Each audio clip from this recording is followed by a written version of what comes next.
Sallallahu ala Muhammad.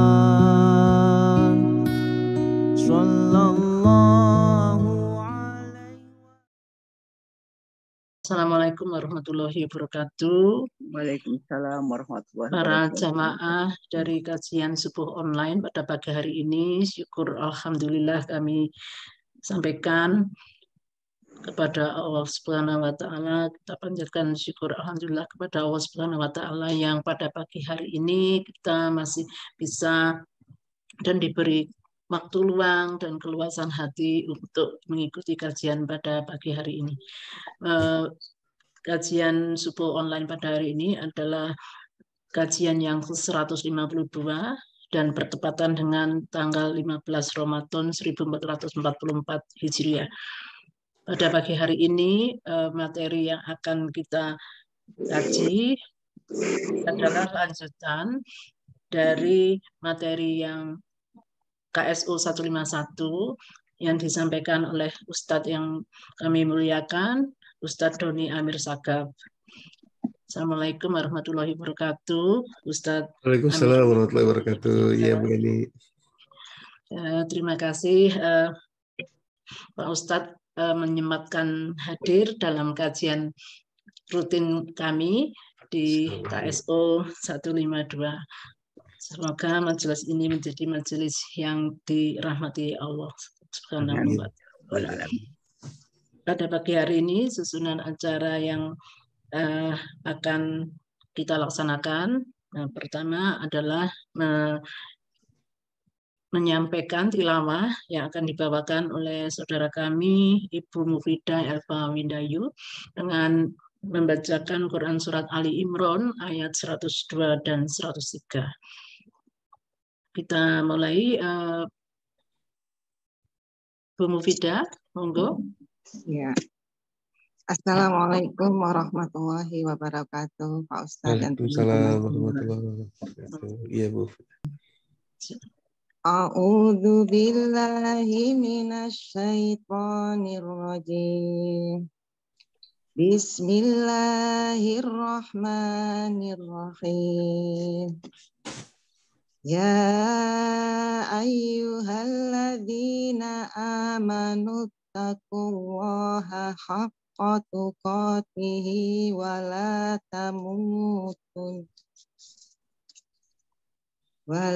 tamutunna illa wa antum muslimun.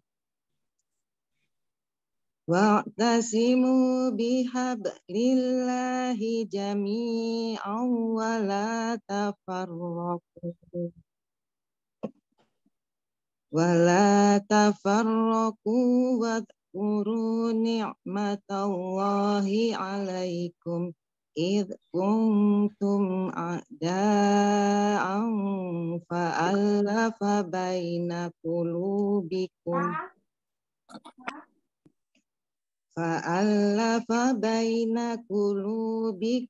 fa'asbahtum bi ni'matihi ikhwana. Wa kuntum ala syafa hufratin minan nari fa'anqadhakum minha. Kadzalika yubayyinullahu lakum ayatihi la'allakum tahtadun. Shadaqallahul azim. Aku berlindung kepada Allah dari godaan setan yang terkutuk. Dengan nama Allah yang Maha Pengasih lagi Maha Penyayang. Wahai orang-orang yang beriman, bertakwalah kepada Allah sebenar-benarnya takwa kepadanya. Dan janganlah kamu mati kecuali dalam keadaan muslim. Dan berpegang teguhlah kamu semuanya pada tali agama Allah. Dan janganlah kamu bercerai-berai. Dan ingatlah kamu bercerai-berai. Dan ingatlah nikmat Allah kepadamu ketika kamu dahulu masa jahiliyah bermusuhan Lalu Allah mempersatukan hatimu, sehingga dengan karunia-Nya kamu menjadi bersaudara. Sedangkan ketika itu kamu berada di tepi jurang neraka, lalu Allah menyelamatkan kamu dari sana. Demikianlah Allah menerangkan ayat-ayat-Nya kepadamu, agar kamu mendapat petunjuk. Maha benar Allah dengan segala firman-Nya. Wassalamualaikum warahmatullahi wabarakatuh. Waalaikumsalam warahmatullahi wabarakatuh. Terima kasih pada Ibu Mufidah Wahyu Elva Windayu. Sampailah kita pada inti daripada kajian subuh online hari ini. Kami persilahkan kepada Bapak Ustadz Doni Amir Sakab untuk menyampaikan materi lanjutan dari minggu lalu, yaitu mengapa saya menjadi Muslim. Monggo Pak Ustadz. Ya, terima kasih Bu Eni. Terima kasih juga Bu Mufidah tadi yang sudah membacakan tilawahnya. Bapak Ibu yang dirahmati Allah, Bismillahirrahmanirrahim. Assalamualaikum warahmatullahi wabarakatuh. Waalaikumsalam warahmatullahi wabarakatuh. Alhamdulillahi wahdah, sadaqa wa'dah, wa nasara 'abdah, wa a'azza jundahu wa hazamal ahzaba wahdah. Wassalatu wassalamu ala Rasulillah wa ala alihi wa sahbihi wa man tabi'ahu wa walah, wa la hawla wa la quwata illa billah. Ma'asyiral muslimin wal muslimat rahimakumullah, Bapak Ibu yang dirahmati Allah, alhamdulillah segala puji, segala kemuliaan adalah milik Allah. Dia yang menciptakan kita dari ketiadaan, Dia yang memberikan kepada kita semua hal yang kita punya, yang kita rasakan, dan Dia pula lah yang menjanjikan kepada kita satu kehidupan sesudah kehidupan yang sekarang sedang kita jalani ini. Mudah-mudahan kita berdoa dan berusaha agar kita memasuki kehidupan yang baru nanti itu dalam keadaan yang bahagia, dalam keadaan yang riang gembira, atau nama lainnya adalah husnul khatimah. Salawat dan salam mari senantiasa kita sampaikan, curahkan kepada baginda Nabi Muhammad SAW. Demikian pula kepada seluruh keluarga dan sahabat beliau. Kita berdoa juga dan berusaha agar kita termasuk bagian dari umat beliau yang istiqomah, terus belajar, terus mengamalkan dan mendakwahkan nilai-nilai, value-value yang telah beliau SAW ajarkan bagi kehidupan kita di atas dunia ini. Amin. Bapak Ibu yang dirahmati Allah, melanjutkan tema kita sebelumnya, yakni kenapa saya menjadi Muslim. Pada kesempatan kedua ini, insya Allah saya akan menyampaikan satu bentuk keajaiban yang hanya ada di dalam Islam, yaitu mengenai sholat. Ya, jadi kalau orang tanya kepada kita, kenapa Anda jadi Muslim? Kenapa Anda menjadi seorang yang beragama Islam gitu ya? Yang pertemuan lalu kita menjawab karena hanya di Islam ada tawaf. Ya, tawaf itu adalah ibadah yang artinya berjalan, berputar, gitu ya. Berputar dengan arah melawan jarum jam atau counterclockwise. Dan itu juga dilakukan oleh alam semesta ini, dilakukan oleh makhluk terkecil di alam semesta ini, dari yang terbesar sampai yang terkecil, dan rupanya juga memberikan satu dampak kesehatan yang luar biasa karena kita melakukan pergerakan di otot calf atau calf muscle yang ada di betis kita, yang merupakan yang disebut juga oleh para ahli sebagai jantung kedua. Jadi memudahkan aliran darah kita ke atas ya. Jadi itu adalah bentuk dahsyatnya ajaran agama Islam. Nah, yang kedua yang sebetulnya tidak kalah hebatnya adalah keajaiban waktu sholat. Ya. Jadi kita soroti waktunya. Jadi kalau mau disoroti, sholat ini semuanya ajaib gitu. Mulai dari gerakannya, kemudian pilihan kata-katanya gitu ya. Nah, tapi kali ini kita menyoroti keajaiban waktunya.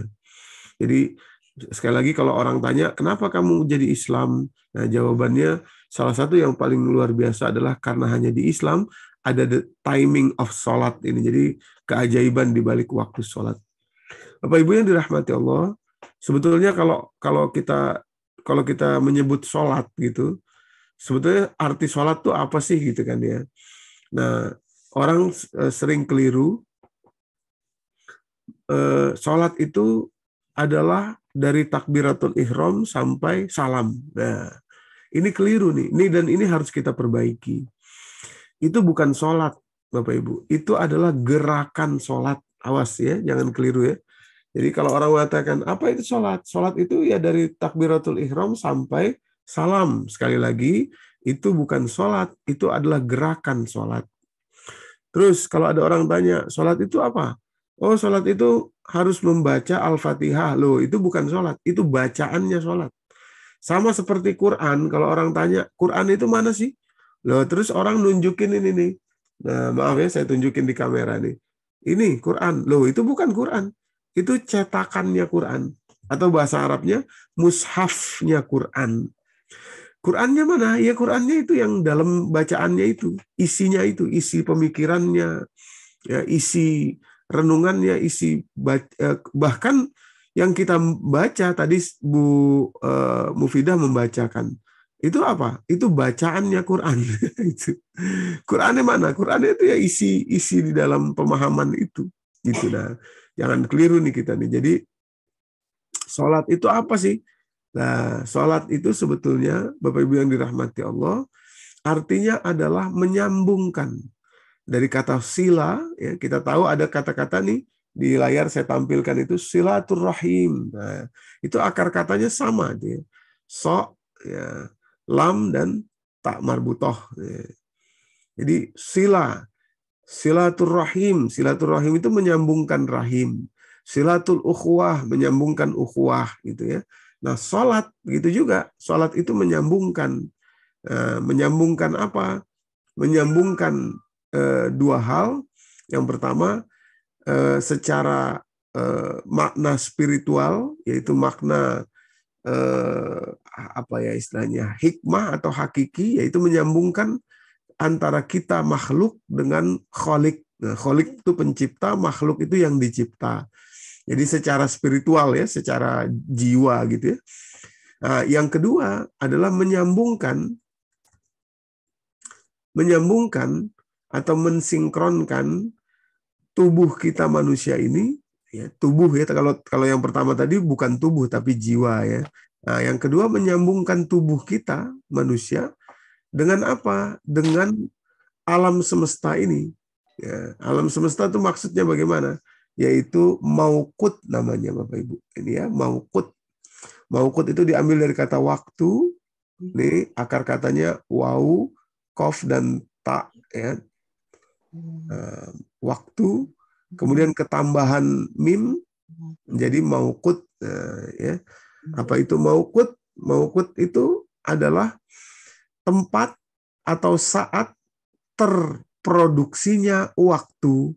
Nah, kalau kita pakai jam tangan umpamanya sekarang, sebetulnya jam tangan itu kan adalah representasi dari waktu.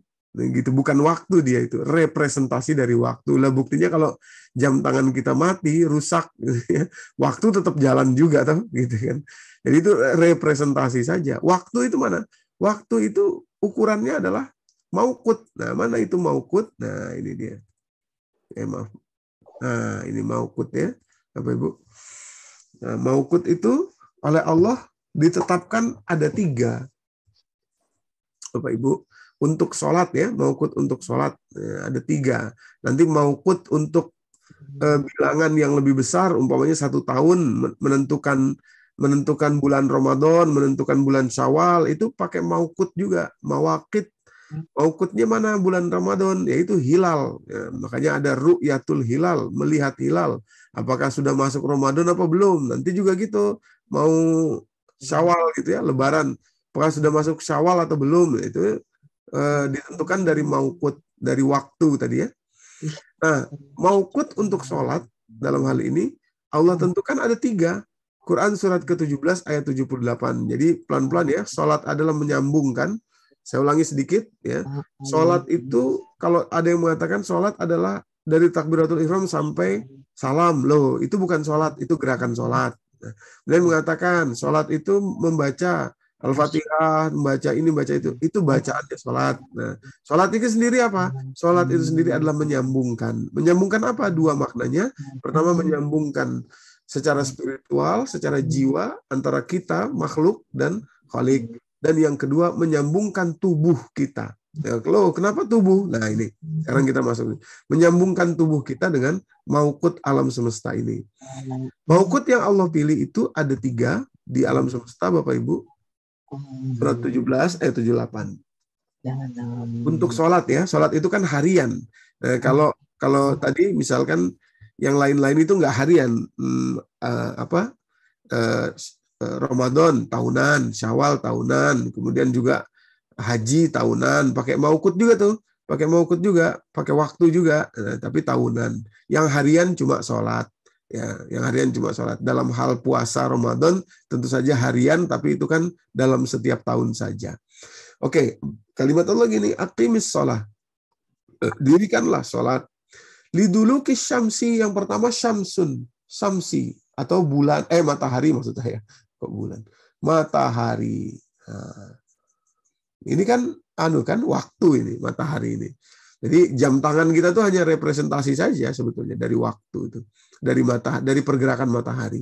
Aqimis sholata liduluki syamsi. Yang pertama, dirikanlah sholat dari tergelincirnya matahari. Ila ghasakil lail, sampai kemudian juga waktu malam. Nah, kenapa bukan bulan disebutnya kok malam gitu ya? Kan tadi matahari yang satunya, kok sekarang yang keduanya malam. Inilah hebatnya Al-Quran. Kalau disebut dengan bulan, Bapak Ibu yang dirahmati Allah, ada belahan bumi tertentu, umpamanya Alaska gitu ya, atau kutub selatan, kutub utara, itu yang bulannya tuh bahkan nggak kelihatan gitu, hampir nggak ada sama sekali itu bulannya itu ya. Nah, walaupun ada tapi nggak ada sama sekali. Dan artinya memang tidak bisa dijadikan patokan bulan itu untuk sholat ya, karena kan sepanjang tahun. Kalau untuk melihat bulan sudah masuk ke bulan tertentu bisa, tapi kalau untuk setiap hari tidak bisa, karena tadi dia di tempat tertentu ada yang tidak kelihatan, tidak ada sama sekali bahkan gitu ya. Nah, maka itu Allah pakai kata-kata malam. Ya, malam itu sendiri sebetulnya bukan tergantung kepada bulan, tapi tergantung kepada perputaran bumi mengelilingi matahari, rotasi dan revolusinya. Jadi malam itu sebetulnya bukan tidak ada matahari, tapi belahan bumi yang membelakangi atau tidak menghadap cahaya matahari. Maka itu malam akan selalu ada, begitu ya. Kalau bulan belum tentu ada di belahan bumi tertentu. Yang ketiga, wa Qur'an al-fajr. Ya, jadi maukut yang ketiga atau penanda waktu yang ketiga adalah fajar. Nah, barusan kita sholat fajar. Nah, tapi fajar di sini, khusus fajar di sini Allah pakai kata-kata Qur'an al-fajr, bukan kata-kata sholat. Sholah tadi, sholat nih ya, aqimis sholah, itu untuk 2 maukut, yakni matahari dan malam.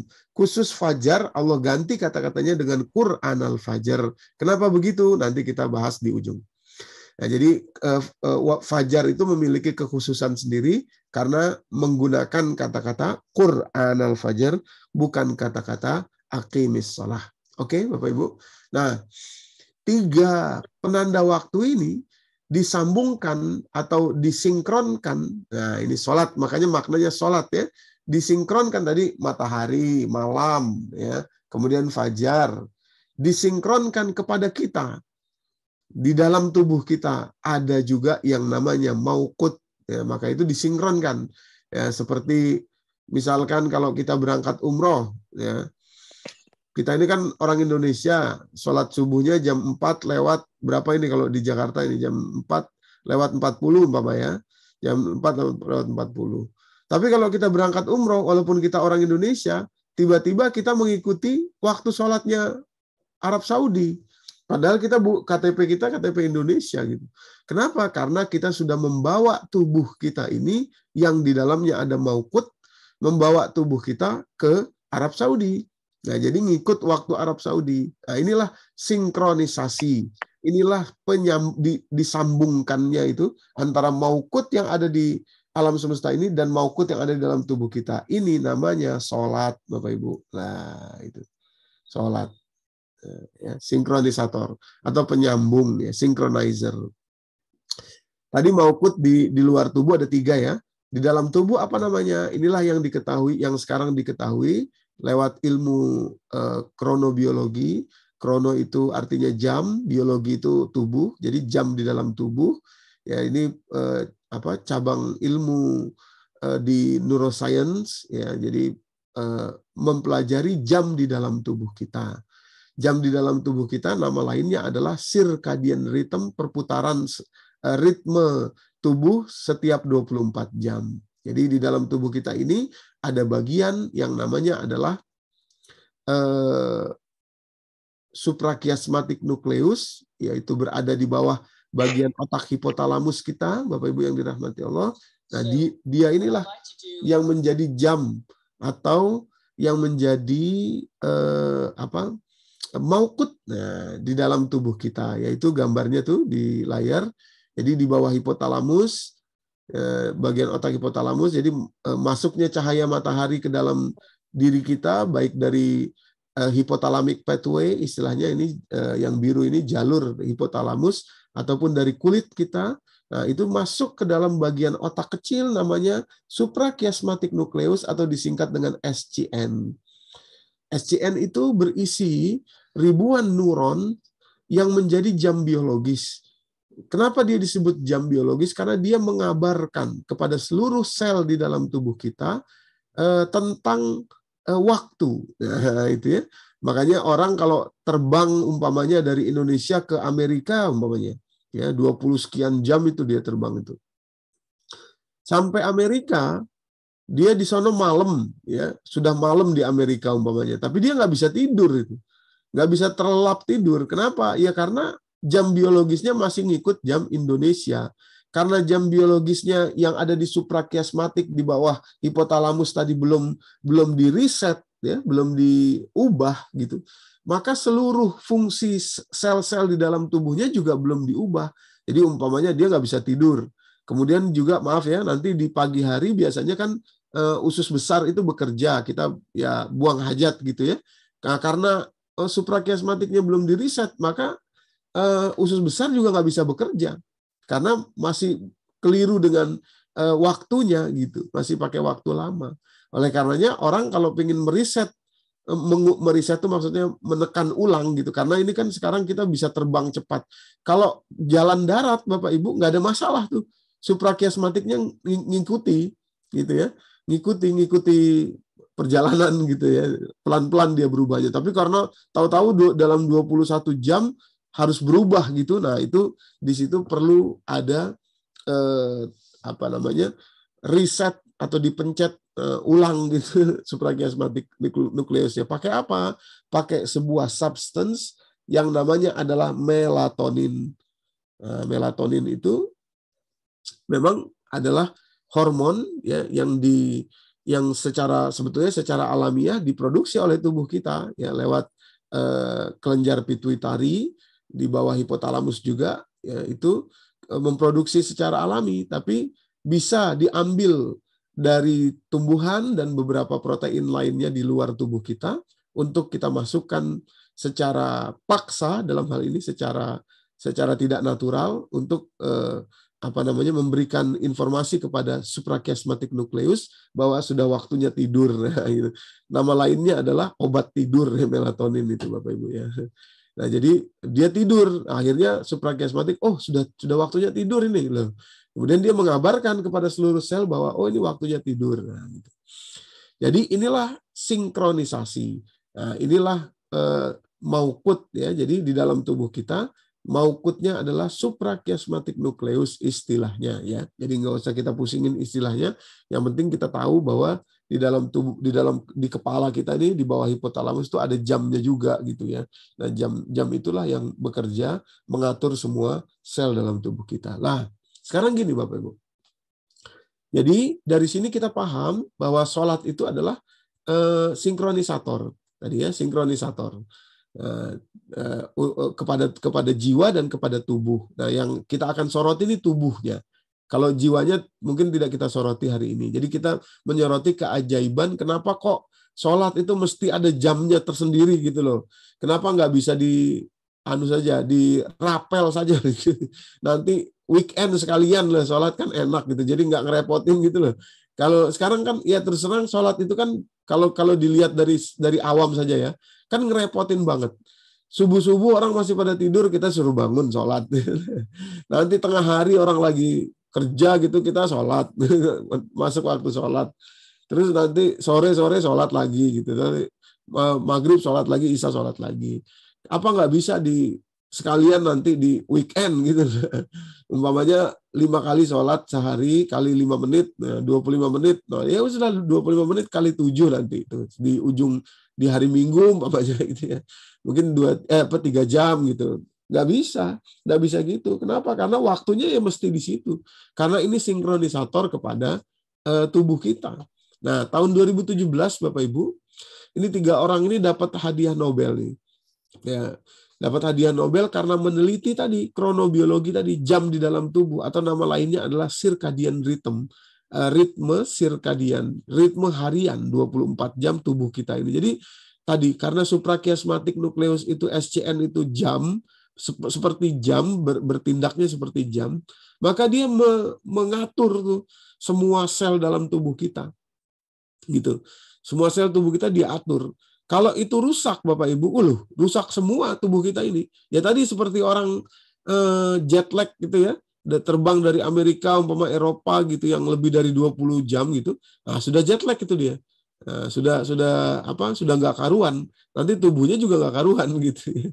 Nah, 2017 3 orang ini namanya Michael Rosbach, Jeffrey Hall dan Michael Young dapat hadiah Nobel dari penelitiannya tentang circadian rhythm. Penelitiannya rumit, tapi secara sederhana, nah ini saya tampilkan, ini secara sederhana saja, circadian rhythm atau ritme 24 jam tubuh kita. Dan ini dibuat berdasarkan average atau rata-rata populasi manusia. Tentu tidak sama dengan orang yang tinggal di Alaska, di kutub utara atau kutub selatan, nggak sama seperti ini. Ini rata-rata saja. Ada jam di situ. Jam 6, terus ada gambar matahari, maksudnya terbitnya matahari, nanti terbenamnya matahari gitu ya. Ini kira-kira saja. Secara average di seluruh dunia secara rata-rata begini gitu ya. Nah, Bapak Ibu, dari sini nanti ada tertentu, ada kegiatan tertentu yang dilakukan oleh tubuh kita secara mandiri tanpa kita sadari itu lewat SCN tadi yang jadi panglimanya, yang jadi jamnya. Nah, dia mengabarkan ke seluruh tubuh, bekerja sendiri, sudah ngerti sendiri pos-posnya masing-masing itu. Jam sekian ini sudah malam ya ngantuk gitu kan. Ini sudah pagi, nah itu begini, ini sudah siang begini ya gitu ya. Nah, itu taunya dari mana? Dari SCN itu tuh, Bapak Ibu. Nah, ini gambaran secara 24 jam apa yang terjadi dalam tubuh kita. Nah, gitu ya. Circadian rhythm-nya ya. Jadi, nah, kalau kita masukkan langsung waktu sholat kepada gambaran atau bagan jam circadian rhythm ini, langsung kita dapati betul-betul adalah keajaiban yang luar biasa. Nah, ini tadi pertanyaan kita di awal. Kenapa Anda jadi Islam? Kenapa Anda jadi Muslim? Jawaban utamanya salah satunya adalah karena hanya di Islam ada sholat yang 5 waktu itu. Mesti banget 5 waktu gitu loh ya. Mesti banget di waktu itu. Nggak boleh ditukar-tukar gitu. Waktunya nggak boleh tukar-tukar. Umpamanya, nanti saya sholat subuhnya jam 5 sore aja. Toh sholat juga gitu. Nggak bisa. Mesti waktu itu. Kalau tidak waktu itu ya lewat gitu. Nah, gimana kalau di jamak? Loh kan di jamak itu rukhsah saja, tidak, itu bukan normal gitu. Itu adanya karena sesuatu yang tidak normal gitu ya. Nah, jadi ini dia Bapak Ibu. Nah, kita buka satu-satu ya. Pertama, sholat zuhur dulu. Tadi sesuai surat 17:78 tadi ya. Aqimis sholat lidulukis syamsi. Yang pertama disebut tuh sholat zuhur. Lidulukis syamsi. Kenapa sholat zuhur? Ternyata luar biasa Bapak Ibu. Ya, ini jam 12 ya. Ini di gambarnya ini kan tengah hari ini ya. Jam 12 itu tentu saja bergeser. Ada yang kadang waktu satu waktu, kadang nanti lebih, kadang kurang gitu ya. Jadi kurang lebih di jam 12 tergantung pergerakan matahari dan bulan itu. Nah, kira-kira di sini kan posisinya jam 12 itu. Baik 12 lebih dikit atau 12 kurang dikit. Jadi tengah hari lah kira-kira. Tentu jam 12 itu kan gini, umpama di Surabaya nih Bapak Ibu, di Malang nih ya. Jamnya Malang jam 12, tapi sebetulnya itu kalau di jamnya orang Jakarta sudah jam 1 kurang. Kenapa? Karena sebetulnya jam itu ya tadi representasi saja. Nah, yang benar itu ya mataharinya itu. Matahari sudah di atas umpamanya. Di Jawa Timur itu matahari di atas itu bukan jam 12, tapi jam 11 lewat sekian dikit gitu ya, setengah 12 umpamanya. Di Sulawesi lah itu sudah jam 12-nya Sulawesi itu berarti baru jam 11-nya Jakarta gitu. Nah, begitu juga di Aceh umpamanya ya. Nah, jadi sebenarnya patokannya adalah matahari. Nah, ini matahari nih Bapak Ibu. Nah, matahari di atas itu kita sholat zuhur. Nah, kenapa sholat zuhur itu mesti banget matahari di atas, baik tergelincir sedikit maupun sedikit gitu ya, tergelincir sedikit, nggak di atas banget, tergelincir sedikit gitu. Ini ternyata dahsyat sekali karena di waktu itu ya jam kira-kira kalau saya pakai jam Jakarta ya, jam 12 itu ada hormon di dalam tubuh kita yang harus segera diturunkan. Kalau tidak nanti penyakitnya banyak sekali luar biasa Bapak Ibu. Nah, hormon itu adalah testosteron dan kortisol ya. Testosteron dan kortisol. Nah, jadi ini ya sebentar dulu saya tampilkan ini jurnal kortisol orang normal, orang sehat, dan jurnal kortisol orang yang mengidap penyakit namanya chronic stress. Chronic stress itu nanti penyakit yang luar biasa menjalar kemana-mana gitu ya kortisol dari kortisol ini. Makanya sholat zuhur itu disebut duluan itu. Dan satu-satunya waktu sholat yang ada wajib mesti waktunya pas itu adalah sholat zuhur. Dari mana pelajaran mesti pas itu? Dari setiap 6 hari sekali, setiap 7 hari sekali maksud saya, setiap 1 pekan sekali, kita diajarkan oleh Allah, terutama laki-laki, untuk sholat di waktu zuhur tepat waktu. Gitu, nggak bisa geser. Ya, yaitu kita ngerti namanya sholat Jumat, Bapak Ibu. Sholat Jumat itu kan maksudnya orang bilang gini, Ustadz boleh nggak sholat zuhur 5 menit kurang asar? 5 menit kurang waktu asar boleh nggak sholat? Ya boleh sih, boleh. Tapi seminggu sekali Allah ajarkan kita mesti sholat waktu zuhur tepat waktu. Yaitu hari Jumat. Hari Jumat itu kan sholat sebenarnya gantinya sholat zuhur itu. Cuma tepat waktu gitu. Ya. Kenapa demikian? Karena penting sekali menjaga sholat zuhur ini di tepat waktu, Bapak Ibu. Nah, ini digambar ya di layar itu. Kita mohon perhatian ke jurnal kortisol orang normal nih. Tadi saya katakan ada hormon kortisol yang harus segera turun di jam waktu sholat zuhur. Nah, ini grafik Bapak Ibu, saya jelaskan sedikit ya. Yang vertikal yang ke atas ini angka 0, 2, 4 itu 6, 8 gitu ya, 10, 12. Itu adalah digit kortisolnya ya. Jadi berapa banyaknya hormon kortisol yang ada di dalam tubuh kita gitu ya. Kemudian yang horizontal ini jam 03.00 ya, karena itu kurang lebih mulainya sekresi kortisol atau kortisol itu terbit di dalam tubuh manusia mulai jam 3.00, jam 06.00, jam 09, jam 12, jam 15, jam 18, jam 21, jam 00 dan kembali lagi jam 03. Jadi 24 jam itu ya. Yang horizontal itu waktu, yang vertikal itu digit kortisolnya 02 sampai 12. Nah, saya hapus dulu supaya jelas. Nah, Bapak Ibu, kalau kita perhatikan grafiknya itu ada 3. Yang pertama merah di atas. Ya, ini menunjukkan kelebihan kortisol. Ya. Kelebihan tuh nggak boleh. Rupanya kortisol itu luar biasa ya. Kelebihan ya nggak boleh, kurang juga nggak boleh. Mesti pas. Jadi yang atas yang merah itu kelebihan. Yang bawah sekali yang kuning ini kalau kurangnya kortisol. Lah yang bagus mana? Yang tengah ini. Yang warnanya hijau, Bapak Ibu. Nah, itu ya. Nah, terus titik-titik hitam itulah kortisolnya tuh. Kortisolnya tuh yang titik-titik hitam ini. Nah, ini ya. Titik-titik hitam. Nah, ini kita lihat baik-baik. Saya hapus lagi nih supaya ya, bisa kita jelaskan satu persatu. Nah, kita lihat baik-baik. Secara rata-rata tentu berbeda-beda secara kalau secara spesifik atau individual berbeda-beda, tapi secara rata-rata manusia itu mulai sekresi kortisolnya diproduksi atau terproduksi di tubuhnya itu mulai jam 3 kurang lebih, Bapak Ibu. Tentu sekali lagi saya katakan ada yang beda tentu secara spesifik orang per orang, tapi secara rata-rata itu jam 3. Maka itu rata-rata jam 3 kurang lebih itu orang bangun tidur. Baik itu dia ke kamar mandi atau dia kalau malas ya tidur lagi gitu ya. Tapi di situ sudah ada kesadaran untuk bangun dari tidur, dan itu adalah karena terjadinya sekresi kortisol dimulai dari jam 3 pagi, jam 3 subuh.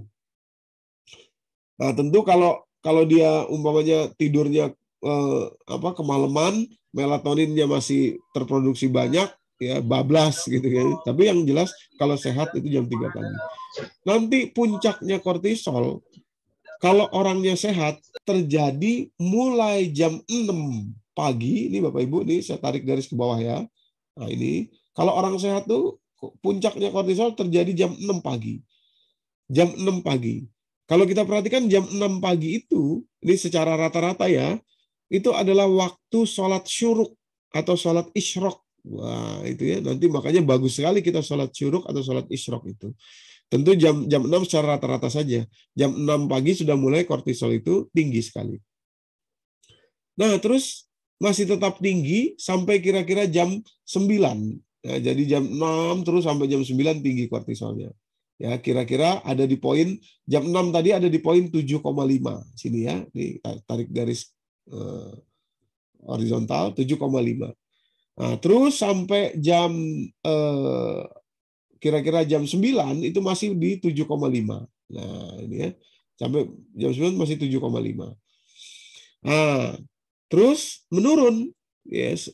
Nah, sampai jam 12 siang kurang lebih Bapak Ibu, persis di waktu zuhur nih, ada garisnya nih.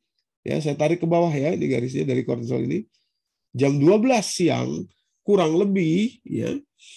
Yaitu ketika waktu zuhur, persis waktu zuhur, kortisol mesti ada kira-kira kalau orang sehat di level 2,5.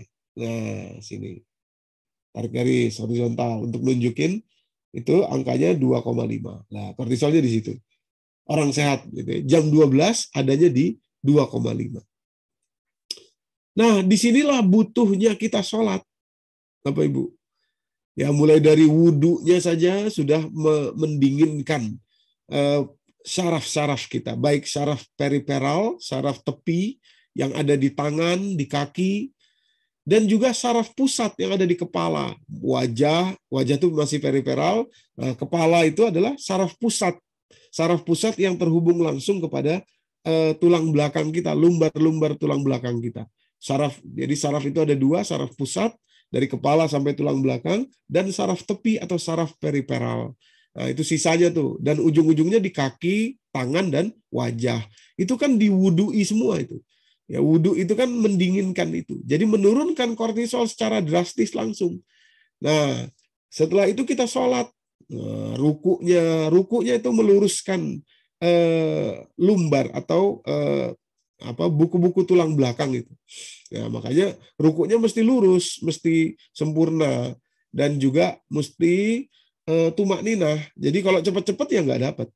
Nah, kemudian sujudnya apalagi mengalirkan darah ke prefrontal cortex kita, bagian otak yang depan tadi, yang di sana tersimpan suprachiasmatic nucleus tadi, Bapak Ibu. Ya, jam tubuh kita tadi itu. Nah, jadi menurunkan secara langsung kortisol kita di level yang pas. Nah, dengan sholat itu. Kalau jam 12 sudah turun di level yang pas, tidak boleh kelebihan, juga tidak boleh terlalu turun, maka perjalanan berikutnya ya dalam waktu kita nanti malam jam 18 dia ada di tempat yang pas. Kira-kira sudah di level 1,5. Nah, begitu jam 21 sudah ada di level 0,5. Nah, makanya orang tidurnya bisa nyenyak. Gitu. Karena kortisolnya sudah rendah di jam 9 itu. Sudah rendah di jam 9. Nah, sebaliknya kalau kita lihat sebelahnya, jurnal kortisol chronic stress. Orang yang menderita chronic stress. Wah, chronic stress itu nanti kemana-mana larinya tuh ya Bapak Ibu ya. Nih, kalau orang chronic stress itu, kortisolnya Bapak Ibu sama tadi dimulai jam 3 pagi, ya kira kurang lebih ya. Loh, tapi tingginya itu nanti sudah jam 6 tinggi kalau tadi orang sehat itu 7,5, dia di 8,5. Ya, tinggi sekali kortisolnya itu. Dan masih tetap tinggi 8,5 di kurang lebih jam 9. Kalau tadi kan di 7,5. Ini kortisolnya tinggi sekali. Nah, karena tinggi tadi itu, dan orang misalkan tidak sholat zuhur, umpamanya, tidak ada bantuan untuk mendinginkan urat-urat syaraf, ya, pusat-pusat syaraf, tidak ada bantuan untuk ruku dan sujud, ya, maka di jam 12 ini posisinya masih di poin 4 kortisolnya. Padahal mesti tadi sudah di poin 2,5. Gitu. Masih tinggi sekali, masih di poin 4. Nah, apalagi setelah karena masih di poin 4, maka di jam 18 ya harusnya mestinya kortisol sudah ada di poin 1,5 kalau sehat. Orang yang kronik stres tadi karena siangnya dia tidak berhasil menurunkan sampai ke level yang baik, maka terus sampai sepanjang hari kortisolnya tinggi. Jam 18 masih ada di poin 2. Nah, masih ada di poin 2, Bapak Ibu yang dirahmati Allah. 2,5 bahkan ya, atau kurang lebih 2,2 lah, masih tinggi di atas. Kalau tadi orang sehat di 1,5 kortisolnya. Di maghrib itu sudah turun, 0,5 maksud saya. Sudah 0,5 atau 1 ya. Kalau ini masih 2 lewat, 2,2 kira-kira begitu. Nah, karena di waktu jam 18 kurang lebih itu masih kortisolnya tinggi, maka sampai jam 9 masih tinggi juga, masih di poin itu. Nah, ini ciri-cirinya apa? Susah tidur. Susah tidur. Jadi stresnya masih ke bawah sampai jam 9. Bapak Ibu. Nah, inilah chronic stress. Jadi orang kalau nggak sholat zuhur, bablas gitu sholat zuhurnya gitu ya. Ini bahayanya luar biasa. Chronic stress itu menyebabkan ini Bapak Ibu. Ini saya tampilkan ini. Kortisol itu adalah hormon yang kita butuhkan dalam jumlah yang pas. Kalau dia kurang tidak boleh. Kalau lebih, ini tadi chronic stress. Chronic stress itu apa? Ini dia. Terproduksinya kortisol secara berlebihan oleh 3 kelenjar dalam tubuh kita, yaitu hipotalamus, pituitari, dan adrenal. Kortisol berlebihan ini akan memulai sistem di dalam tubuh kita namanya glukokortikoid. Ini apa Ibu nih yang saya lingkari di bawah dia, glukokortikoid. Apa itu glukokortikoid? Glukokortikoid sederhana. Tubuh mengira karena kita stres gitu. Stres itu kan respon tubuh. Nah, tubuh mengira, oh, orang ini butuh tenaga lebih nih. Nah, gitu. Karena dia menghadapi sebuah masalah. Maka itu tubuh secara langsung akan menyimpan gula di dalam darah kita, glukosa. Karena dikira kita butuh tenaga. Karena stres tadi. Ya Pak Ibu. Dikira butuh tenaga, itulah glukokortikoid. Nah, kalau terus lama kronik stresnya, tahunan gitu ya, tahunan stres terus nggak rilis gitu, glukokortikoid sudah sampai akhirnya gluconeogenesis nanti namanya itu ya.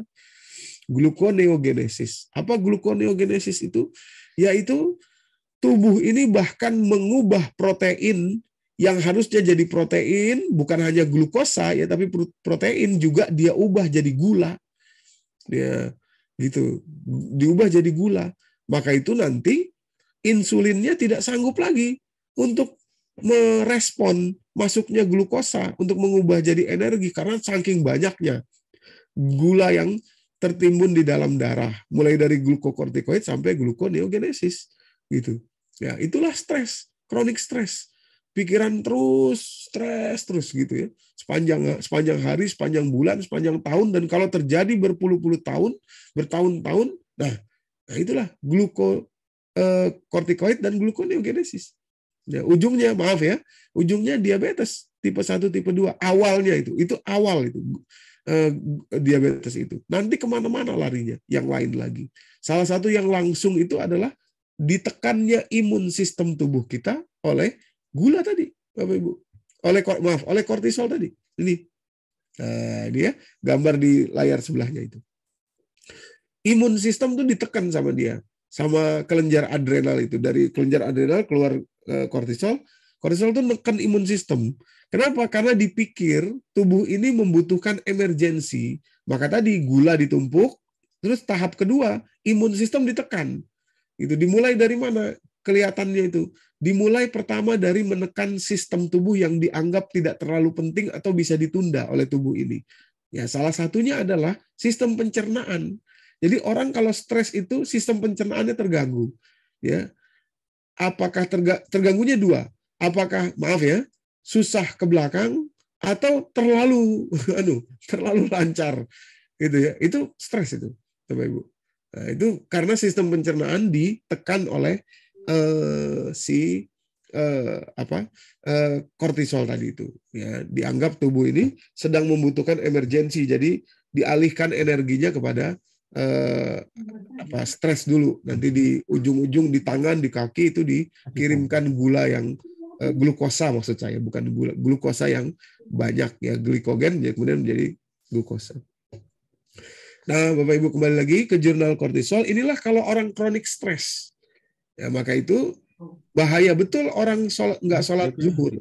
Bablas sholat zuhur, apalagi dalam stres ya, stres pekerjaan, stres lagi meeting, rapat atau apa, bablas sholat zuhurnya, nanti sholat zuhur dapat sholat zuhurnya tidak khusyuk, nggak sempurna, wudunya juga plak-plok gitu ya. Terus sholatnya juga seperti ayam matokin beras ya, istilahnya patok ayam, ya. Cuma berapa menit terus selesai gitu, nggak ada rasanya ya, tidak terbantu tubuhnya untuk mensinkronkan dengan maukut tadi, ya, dengan maukut tadi, Bapak Ibu. Nah, ini bahaya. Itu kalau kortisol berlebihan ya. Gimana kalau kortisolnya kurang? Nah, ini di jurnal kortisol berikutnya ini di layar. Ini chronic fatigue namanya. Ya, chronic fatigue itu ya kecapean terus-menerus. Nah, itu kecapean terus-menerus. Kalau kortisolnya rendah, itu bahaya juga Bapak Ibu, ya. Lemas gitu, kecapean terus-menerus. Nah, ini gambarnya di layar itu. Orang dengan chronic fatigue ya, jam 8 ya, itu kortisolnya di 7,5 ya, masih normal lah. Nah, tahu-tahu jam 12 tadi mestinya kalau sehat itu sekitar berapa tadi kalau sehat kortisol jam 12 itu kurang lebih 2,5 ya. Kalau orang chronic fatigue justru sangat di bawah ya, kurang lebih di 1 atau 0,5 nih ya, tarik dari 1 lah. Kortisolnya 1. Jadi ini penting sekali untuk pas kortisol itu. Kalau kurang sampai level 1 saja di jam 12-an kurang lebih di waktu zuhur, itu bahaya Bapak Ibu ya, chronic fatigue gitu ya. Apa yang terjadi kepada seseorang sehingga di jam 12 itu kortisolnya bisa sangat rendah, bisa bablas rendahnya, itu apa yang terjadi kepada dia? Ini orang tidur di waktu ini. Nah, jadi kalau tidur pun tidak boleh. Umpamanya kita tidur jam 11 umpamanya. Bablas sholat zuhur sampai jam 2. Nah, kita kehilangan waktu ini, dan kita apalagi kalau sampai jam 3 sampai sore. Makanya Bapak Ibu mungkin sering merasakan kalau bablas tidur sampai Jam 3 mau jam 3 masih dapat sholat zuhur, tapi tinggal sebentar. Itu nanti sepanjang hari itu akan lemes. Nah, kalau itu diulangi terus gitu setiap hari, tiap bulan, tahunan, punya kebiasaan kayak gitu, lama-lama penyakitnya namanya chronic fatigue. Maka itu orang kalau kortisolnya terlalu rendah di jam 12 di waktu zuhur sampai jam 18 kortisolnya masih sangat rendah gitu. Dan itu bahaya nanti. Jam 18 masih rendah, gitu, masih terlalu rendah, yaitu kurang lebih sama di 0,5. Di jam 21 juga terlalu rendah, dan itu tadi chronic fatigue, apa-apa lemes, habis makan lemes, capek gitu ya, nggak ngapa-ngapain capek, apalagi ngapa-ngapain gitu ya, capek gitu, chronic fatigue ya, sepanjang hari lemes gitu Bapak Ibu ya. Nah itu juga berbahaya dampaknya kepada kita. Nah yang sebelahnya lagi itu cortisol burnout istilahnya itu ya. Apa cortisol burnout itu? Dari cortisol burnout itu sederhananya dari pagi sudah rendah kortisolnya. Apa yang terjadi sama orang ini? Orang ini tidur dari pagi jam 6. Nah, ini bahaya nih. Ini orang kalau tidur pagi, Bapak Ibu, itu cortisol burnout itu. Tadi ya, waktu tinggi-tingginya kortisol kan jam 6, waktu syuruk. Nah, kalau orang tidur habis subuh, bablas waktu syuruk gitu, nah itu kortisolnya burnout sangat turun di jam 9 itu. Makanya kadang-kadang kita kalau tidur pagi itu, terus bangun umpama jam 8 gitu, berangkat kantor umpama jam 8:30 gitu, lemes. Nanti di jam 12 masih lemes, sangat jauh lagi kortisolnya di 0,5 gitu, masih lemes-lemes gitu. Begitu juga seterusnya. Nah, kalau orang tidur dari pagi terus sampai siang, umpamanya orang begadang semalaman gitu ya. Tidur bablas salat zuhurnya dari subuh tidur bablas salat zuhur, bangun jam 3 umpamanya. Salat asar, tidur lagi. Lah, ini kortisol burnout itu, Bapak Ibu. Dan itu sangat amat bahaya ya dampaknya kepada orang tersebut, Bapak Ibu ya. Maaf sebentar ya, Bapak Ibu, sebentar.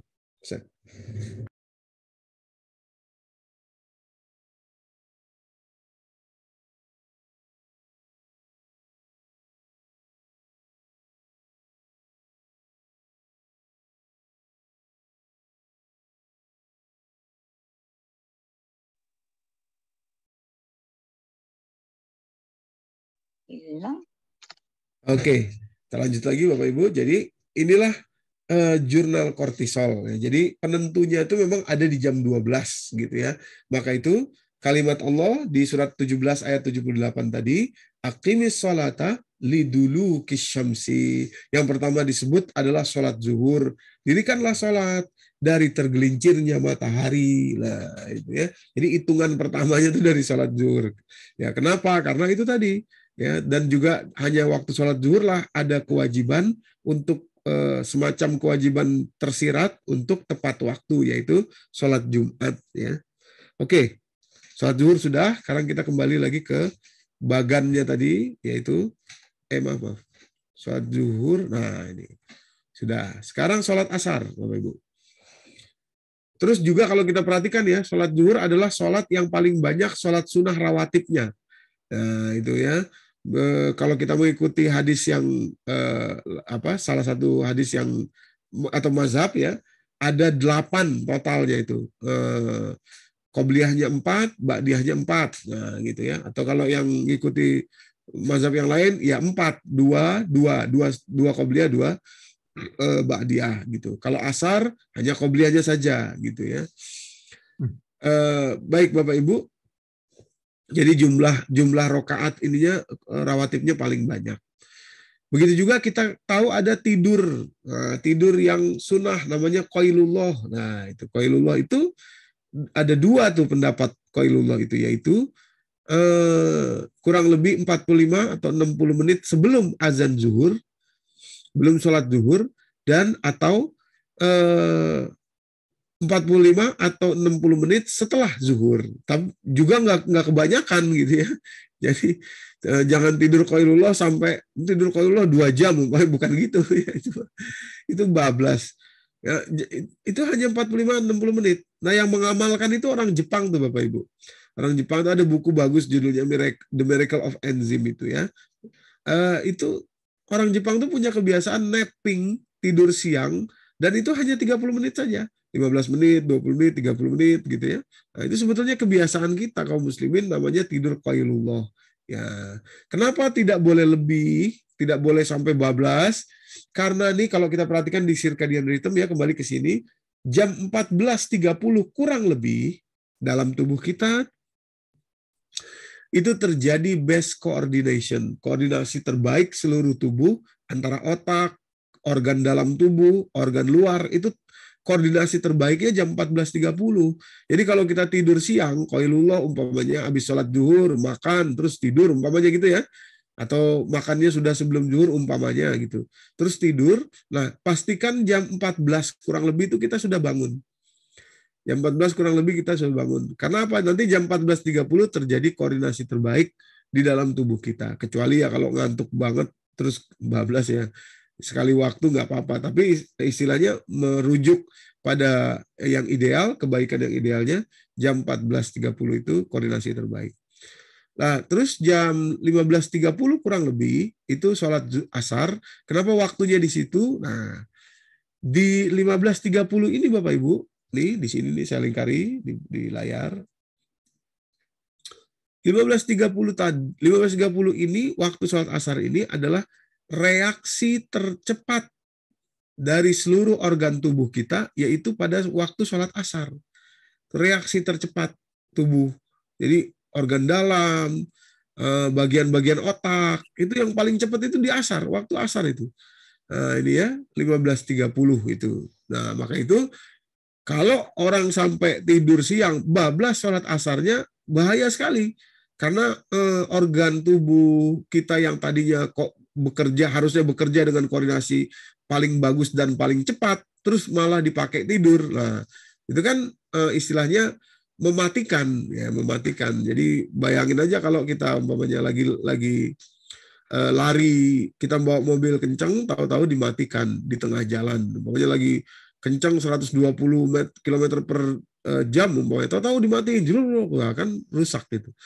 Nah, terus sampai jam 17, ya, jadi dari 15.30 sampai dari asar tadi sampai 17 itu terjadi selama 24 jam ini. Di titik jam 17 kurang lebih itulah jantung kita bekerja paling efisien dan paling kuat, jam 17. Memompa darah ataupun menyedot darah dari seluruh tubuh kita. Jadi fungsinya jantung itu kan dua, Bapak Ibu. Jam 17 itu. Makanya kalau jadi ada waktu pantang untuk tidur itu, tidak boleh tidur, ya, bahaya tidur di waktu itu. Salah satunya yang pertama ini adalah di waktu sholat asar. Nah, tadi waktu sholat zuhur juga, waktu sholat asar sampai maghrib itu, kalau waktu sholat zuhur, pas sholat zuhurnya tidak boleh itu ya, setelahnya boleh. Nah, setelahnya oke, dan itu qailullah. Nah, ini dari waktu asar sampai waktu maghrib ini pantang tidur kita di sini nih, Bapak Ibu. Kenapa? Karena tadi ya tubuh kita lagi pengen kerja cepat, jantung lagi pengen kuat-kuatnya, lagi pengen kerja paling hebatnya, paling cepatnya, tahu-tahu kita pakai tidur. Nah, itu makanya nanti aliran darah kita tidak lancar. Nah, makanya nanti ujungnya itu ya kemana-mana larinya itu ya. Nah, stroke apa segala macam itu karena banyak melakukan kebiasaan yang ini ya, tidur sore itu bahaya sekali betul. Ya, makanya di dalam Al-Qur'an zikir itu dianjurkan itu 2 waktu, satu pagi, yang kedua sore. Ya, kedua sore. Jadi istilah Al-Qur'an itu bukratan wa asila atau bil ghuduwi wal asal, kalimat lainnya itu, yaitu zikir itu di waktu petang dan waktu pagi. Ada juga doa-doa yang diajarkan Rasulullah yang biasa beliau baca, sama juga waktunya, pagi dan sore. Namanya maksur atau al-maksurat, yang biasa dibaca oleh Nabi SAW. Gitu ya, diajarkan sama kita. Dibacanya kapan? 2 waktu, pagi dan sore. Jadi jangan tidur habis asar sampai maghrib, itu bahaya sekali, Bapak Ibu. Nah, apa yang terjadi di waktu maghrib? Nah, kurang lebih jam 18 ya. Jam 18. Jadi mulai 17 tadi masih di 18 itu masih jantung kita muscle strength-nya paling kuat jam 17 masih di waktu maghrib masih. Nah, nanti kurang lebih di 18.30 setelah kurang lebih 20 menit setelah sholat maghrib ya. Itu dari 24 jam tubuh kita, waktu itulah yang tertinggi, highest blood pressure. Tekanan darah itu paling tinggi di tubuh kita tuh adalah maghrib, Bapak Ibu. Kenapa? Ya banyak teorinya. Karena gravitasi matahari berkurang menjadi teralihkan ke gravitasi bulan gitu ya. Nah, di situ terjadinya shifting. Nah, intinya kepada tubuh kita pengaruhnya adalah blood pressure atau tekanan darah paling tinggi selama 24 jam itu terjadi waktu maghrib. Nah, makanya bahaya betul. Bahaya sekali orang tidur di waktu maghrib. Itu bahaya betul. Dibayangin kalau orang tidur sore, jam 15 tidur, umpamanya bablas waktu maghribnya, bangun-bangun hampir isya. Memang masih bisa sholat isyanya, tapi secara kesehatan untuk tubuhnya berbahaya, karena tadi jantungnya bekerja paling kuat dibawa tidur malah. Nah, terus jam 18 maghrib itu blood pressure-nya tinggi. Nah, jadi kalau dalam waktu tidur, sudah nanti malamnya bisa terjadi stroke. Makanya informasi dari berbagai sumber, stroke terbanyak itu terjadi di bawah jam 2 malam. Ya. Jam 2 ke bawah, jam 3, jam 4, jam 5, dan rata-rata pagi, Bapak Ibu. Itu bukan serta-merta, bukan tiba-tiba gitu ya, tapi itu berdasarkan kebiasaan-kebiasaan yang sebelumnya, terutama sekali yaitu ini kebiasaan ketika sore, jantung dan juga tekanan darah yang sangat tinggi di waktu maghrib. Yang paling bagus adalah kita di waktu maghrib sampai waktu isya itu memang berzikir, belajar ya, dari asar sebenarnya, belajar, berzikir, baca Quran gitu ya.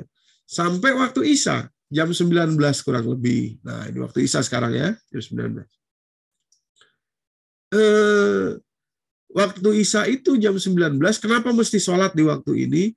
Karena kurang lebih jam 19 inilah secara 24 jam dari 24 jam circadian rhythm kita, tubuh kita, waktu isya lah highest body temperature, temperatur organ dalam tubuh kita paling tinggi itu di waktu isya. Setelah tadi highest blood pressure. Nah, makanya salah satu sunnah Nabi juga itu adalah memperbarui wudhu di waktu isya. Jadi kalau kita umpama itikaf di masjid umpamanya itu ya, itikaf di masjid dari maghrib, mungkin kita belum batal wudhunya, tapi memperbarui wudhu itu bagus, Bapak Ibu. Kenapa? Karena kan di situ kita mendinginkan kembali ya pusat-pusat syaraf kita, tangan, kaki, wajah gitu ya, mendinginkan kembali. Karena jam 19 itu waktu isya itu highest body temperature, temperatur tubuh kita sedang paling tingginya gitu ya, sedang paling panasnya gitu. Temperatur dalam maksudnya, bukan kulit. Kalau kulit ya pakai AC dingin juga gitu. Tapi maksudnya organ tubuh ya dalam gitu. Nah, terus kalau kita sudah jam 19 itu kita jaga dengan sholat, sudah dingin temperatur tubuhnya, maka itu nanti kita makan ya enak gitu. Karena sudah siap tubuh kita. Nah, kemudian jam 21 kurang lebih ya, itu melatonin mulai disekresikan ke dalam tubuh kita oleh kelenjar pituitari ya. Melatonin itu untuk tidur maksudnya ya. Jadi karena tadi kortisolnya sudah rendah, kemudian juga regulasi perjalanan tubuh ini dijaga dengan baik, maka di jam 21 itu sudah siap untuk tidur itu. Sudah nyaman, sudah enak gitu ya. Sudah enak untuk tidur. Nah, jadi itulah bagusnya kalau kita menjaga sholat asar, sholat maghrib, sampai isya betul-betul dalam kondisi yang fit. Nah, sekarang sholat subuh. Tadi saya katakan di ayat 78, surat ke-17 tadi, satu-satunya waktu sholat yang kata-katanya diganti dengan Quran al-Fajr adalah sholat subuh. Kita tahu sholat subuh itu sebenarnya hanya 5 menit saja, gitu ya. Tapi Allah tidak gunakan kata sholat, Allah gunakan kata Quran al-Fajr. Nah, kenapa demikian? Nah, ini penting. Jadi Bapak Ibu, di waktu fajar ya, waktu sholat subuh, Quran al-Fajr. Kalau kita perhatikan dari kalimatnya, Quran al-Fajr, bacaan Al-Quran di waktu fajar itu kan bukan cuma 5 menit sholat subuh. Jadi sholat subuh kan kira-kira ya 5 menit lah. Nah, tapi sepanjang fajar, Allah sebut itu, sepanjang fajar, Quran al-Fajr, bacaan Al-Quran di waktu fajar. Waktu fajar itu mana sih? Waktu fajar itu mulai dari azan subuh sampai waktu syuruk. Nah, waktu isyraq. Itu waktu fajar, Bapak Ibu. Jadi maksud Allah di sini bacaan Al-Qur'an kita diperintah sebetulnya secara implisit ya, secara tersirat di dalam kalimat itu kita itu diperintah untuk menghabiskan waktu fajar mulai dari azan subuh sampai waktu syuruk dengan bacaan Al-Quran. Apakah itu membacanya, mengkajinya, seperti yang kita lakukan sekarang ini, ngaji subuh ini. Ya, juga mungkin menghafalnya. Pokoknya semua berkaitan tentang itu. Yang paling tidak boleh apa? Ya tidur. Yang paling bahaya itu tidur di waktu fajar itu. Ya, dari azan subuh sampai syuruk. Kenapa demikian? Lah, ini kita perhatikan. Jam 4.30 nih Bapak Ibu, kurang lebih waktu subuh sekarang ya. Kalau di Jakarta 4.40. Nah, jadi tadi saya katakan ini rata-rata lah ya, kurang lebih geser dikit atau maju dikit. Di waktu azan subuh itu, di waktu fajar itu dari 24 jam perjalanan tubuh kita, lowest body temperature atau temperatur dalam tubuh kita yang paling rendah, yang paling dingin dalam tubuh itu, organ tubuh itu, ya waktu subuh itu. Waktu subuh itu. Maka itu Nabi SAW punya kebiasaan, beliau punya sunnah yang kita juga mesti ikuti kalau bisa ya, kalau enggak ya enggak apa-apa. Yaitu apa? Kalau sholat subuh itu bacaannya lama. Bapak Ibu. Bacaannya lebih panjang dari sholat yang lain. Ya, kenapa demikian? Karena dalam membaca panjang itu berdirinya lebih lama gitu ya. Terus juga kalau kita bacaannya paham, ngerti, itu lebih berpikir, menggerakkan tubuh kita, memfungsikan tubuh kita. Kenapa? Karena tubuh kita organ tubuh itu sedang dingin-dinginnya. Nah, jadi termostatnya tubuh itu ada di hipotalamus, di atas kepala kita ini. Kalau dipakai berpikir, lah itu kerja dia. Nah, kalau dia kerja maka tubuh kita hangat. Nah, itu cara menghangatkan tubuh itu dengan demikian. Nah, jadi 4.30 lowest body temperature. Terus masih lowest ini masih rendah temperatur tubuh nanti. Sampai kapan? Sampai kurang lebih jam 6 dan terakhirnya jam 6.45. Persis waktu syuruk itu kan kurang lebih 45 sampai 50 menit itu Bapak Ibu. Jadi umpama sekarang syuruk tuh jam berapa? Tuh jam 6 ya kurang lebih itu ya. Sampai jam 6.45 persis atau jam 6.50 kurang lebih. Nah, itulah akhir dari lowest body temperature tadi. Maka pantang sekali tidur, kalau tidur di situ wah bahaya betul. Nanti ujung-ujungnya bisa stroke itu Bapak Ibu. Kenapa? Bayangin aja. Kalau air, tubuh kita ini kan 80%-nya air ya. Kalau air itu kita taruh di kulkas, makin dingin, ini makin beku Bapak Ibu. Makin beku. Bahkan kalau airnya ada muatan-muatan seperti itu, darah kita ini kan muatan-muatannya banyak. Ada oksigen, ada nitrogen.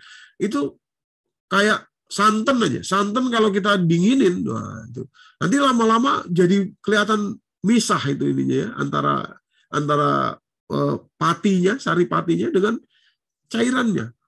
Begitu juga umpamanya kita kalau taruh jeruk umpamanya ya, perasan jeruk nanti misah tuh. Itu aja tuh. Gitulah tubuh kita. Kalau kita pakai tidur punya kebiasaan tidur, habis subuh kebiasaan tidur. Nah, lama-lama begitu jadinya darah di dalam tubuh kita. Ditambah lagi jam 6.45, jadi kalau tidurnya bablas sampai jam 6.45, sampai waktu syuruk, di jam 6.45 ini terjadi sharpest rise in blood pressure. Jadi tiba-tiba tekanan darah kita itu naik paling tajam. Naik paling tinggi, paling tajam itu ada di jam 6.45. Kira-kira selesai sholat syuruk itu. Jam 6.45 itu Bapak Ibu. Nah, jadi kalau orang tidur tadi dingin tadi terus temperatur tubuhnya dingin, dia bawa tidur sampai jam 6.45 ketika naik blood pressure-nya itu dalam kondisi tidak lancar darahnya, nah itulah stroke. Nah, itulah stroke baik di jantung maupun di baik di kortikal di atas di korteks maupun di subkortikal istilahnya itu ya, di midbrain atau otak bagian tengah gitu. Nah, jadi Bapak Ibu yang dirahmati Allah, maka coverage waktu bagi sholat maukut yang fajar itu paling panjang. Quran al-Fajr, maka kalimat Allah di situ Quran al-Fajr, Bapak Ibu yang dirahmati Allah ya, Quran al-Fajr.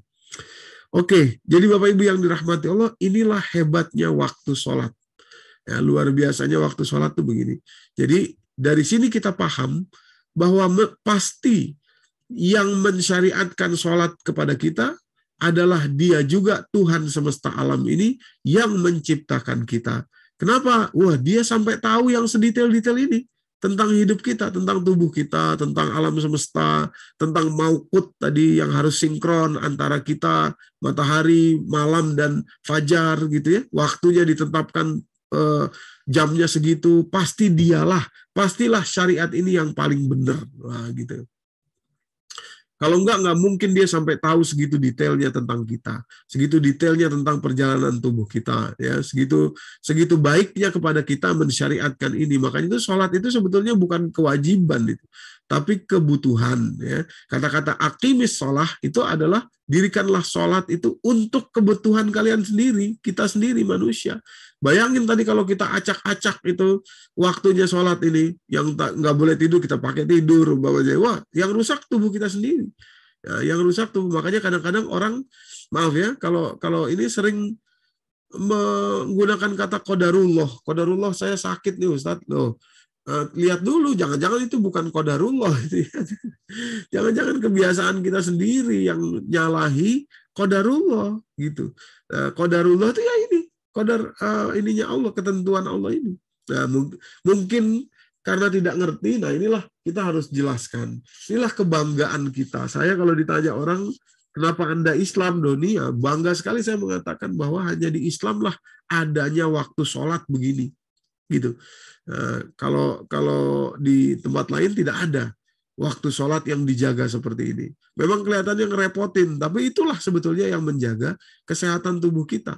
Secara fisik ya, ini kita belum bahas secara metafisik atau secara jiwa gitu tadi. Yang kita bahas ini cuma waktunya saja, keajaiban dari timingnya, Bapak Ibu yang dirahmati Allah. Baik, saya pikir ini saja yang bisa saya sampaikan.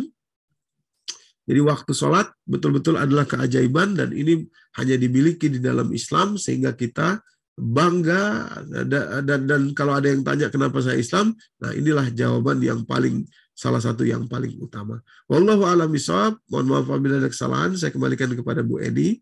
Billahi taufiq wal hidayah. Assalamualaikum warahmatullahi wabarakatuh. Monggo Bu Edi. Waalaikumsalam warahmatullahi wabarakatuh. Terima kasih, sangat banyak sekali ilmu yang kita dapat sampai sangat rinci sehingga nampaknya ini meskipun masih dari tataran waktu itu sudah membuat kita sungguh sangat rinci. Sang Maha Pencipta itu menciptakan manusia dengan kasih sayangnya. Cuma karena keterbatasan keterbatasan pengetahuan dan segala macamnya, maka kita seringkali abai terhadap ketepatan waktu. Terima kasih sekali telah menjelaskan begitu detail kepada kami sehingga kami bisa menangkap makna itu. Meskipun nanti juga kami tentu masih ingin untuk dari sisi waktunya, tentu dari dalam untuk jiwa itu juga masih kayaknya perlu ada bahasan. Iya. Baiklah teman-teman yang suaranya kok nggak kedengeran ya Bu saya. Oh maaf. Ya, yang lain apa Apa juga? saya yang? Oh ya, saya yang salah Bu. Maaf. Sudah Bu. Iya. Ya, Maaf. alhamdulillah. Ya, alhamdulillah. Jadi terima kasih sekali Ustadz Doni telah menjelaskan begitu rinci dari juga pengetahuan yang begitu banyak sehingga kita yang awam ini menjadi lebih perhatian bahwa pergeseran waktu terhadap waktu sholat yang kemudian memang betul bahwa Rasulullah pernah menyampaikan bahwa kalau kamu capek maka beristirahatlah dengan sholat. Saya ingat itu dan ternyata ini sudah nampak ada bukti empirik dan Ustadz Doni sudah menyampaikan dengan sangat baik kepada kami semuanya. Terima kasih Ustadz. Terima kasih. Nah, baik teman-teman, jika ada pertanyaan yang ingin disampaikan kepada Ustadz Doni, mungkin pada terperangah ya sampai segitunya bisa jadi seperti itu. Monggo, teman-teman.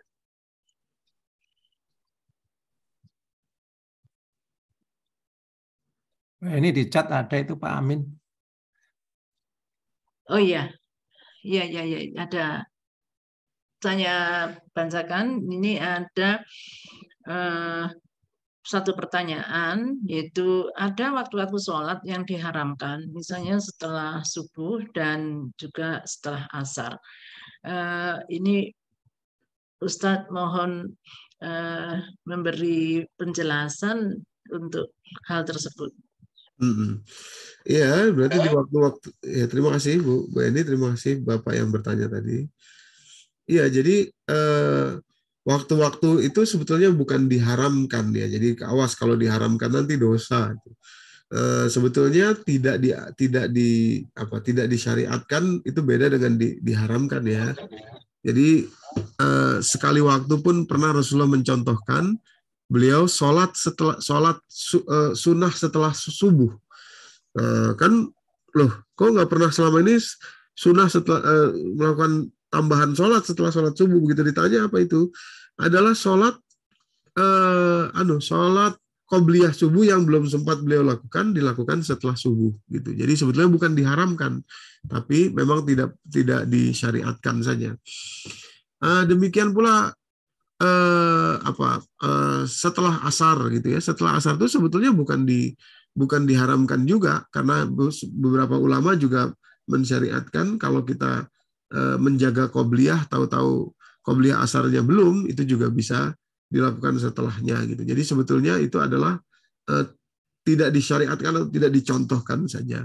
Nah, apa maksudnya kepada circadian rhythm ini? Ya, saya belum tahu maksudnya, tapi yang jelas waktu pagi dan waktu petang tadi digunakan oleh Rasulullah untuk berzikir dengan maksur ya, dengan maksurat gitu ya. Jadi mungkin di situ ada bentuk bentuk konsentrasi terhadap atau kekhusyuan terhadap zikir dan juga mungkin Al-Qur'an gitu ya. Kira-kira demikian. Ya, baik, terima kasih atas penjelasannya Pak Ustadz. Terus kemudian ini kalau teman-teman tidak ada pertanyaan, saya ingin menanyakan di chatnya itu. Oh iya, Pak Amor ada, Pak Amin ada. Ya, ini Pak Amor, saya bacakan Pak Amor dulu. Nah. Ya, alhamdulillah. Mohon izin bertanya, dalam beberapa ayat Al-Quran, misal dalam Quran Surat Ali Imran, ayat 191, disebutkan bahwa ayat-ayat Allah dapat dipahami oleh ulil albab, ulil absor, dan ulil ilmi. Mohon penjelasan makna dan arti serta perbedaan istilah tersebut, Pak Ustaz. Oh ya, jadi terima kasih Pak Amor yang bertanya ya. Terima kasih Bu Eni. Jadi ulu itu atau ulil ya nantinya. Jadi ulu, akar katanya ulu. Kalau ulul albab akar katanya ulu dan lubub atau lub gitu ya. Lubub. Nah, ini saya pakai tulisan di layar supaya jelas nih. Nah, pakai whiteboard coba bisa tampil nggak? Nah, bisa. Ini kelihatan ya Bapak Ibu ya? Ya, kelihatan. Jadi ulul albab itu ya, ini kok hijau kurang, bentar. Biar lebih terang merah. Ya, ulu ya. Gini. Terus albab itu diambil dari kata ulu dan lubub. Ini lubub lam ba. Ini akar katanya nih. Nah, lubub atau lub. Lub. Apa itu ulu? Ulu itu pemilik, yang memiliki, ya, memiliki. Possessing, nah istilahnya ya. Memiliki. Apa itu lub atau lubub? Lubub itu saripati, Bapak Ibu. Saripati. Nah, ya. Kalau ulul absor itu mata ya. Di ulil absor surat Ali Imran juga itu ya. Orang yang memiliki kejelian mata. Nah, itu ya. Kalau ulul ilmi orang yang memiliki ilmu. Kalau ulul albab ini spesial karena lub itu artinya adalah saripati. Jadi orang-orang ulul albab itu adalah orang-orang yang bisa mensaripatikan. Nah, jadi sebetulnya kalau boleh disebut begini, ulul albab itu adalah orang yang ulul ilmi, tapi ulul ilmi itu belum tentu ulul albab gitu ya. Jadi dalam ilmu itu kan banyak gitu ya, bentuknya, cabangnya, ininya segala, tapi belum tentu bisa disaripatikan oleh seseorang. Tapi kalau ulul albab adalah orang yang memiliki saripati. Maka itu ulul albab itu kalau penyebutan ulul albab itu berkaitan nanti dengan zikir kepada Allah, dengan mengingat Allah, dengan mengenal Allah gitu. Ulul albab itu waliyatazakkaru ulul albab ya. Quran itu peruntukannya nanti surat 38 ayat 29 ya, surat Shad itu. Kitabun anzalnahu ilaika mubarakun liyadabbaru ayatihi waliyatazakkaru ulul albab. Nah, jadi kitab ini diturunkan kepada engkau, kitabnya kepada Nabi Muhammad, liyadabbaru agar mereka semua mentadaburinya.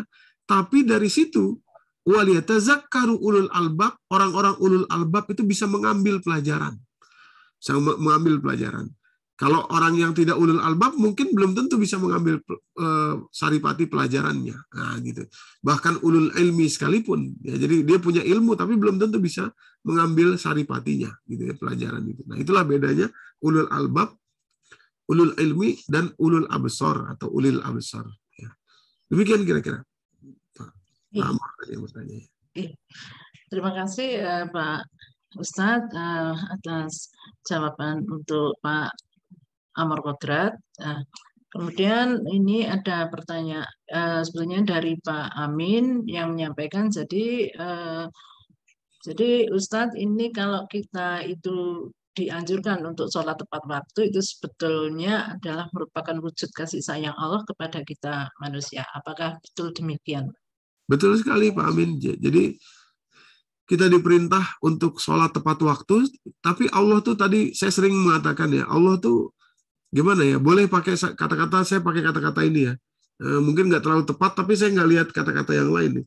Allah tuh sopan sekali sama kita, sampai nyuruh sholat tepat waktu saja itu betul-betul implisit sekali, betul-betul tersamar gitu.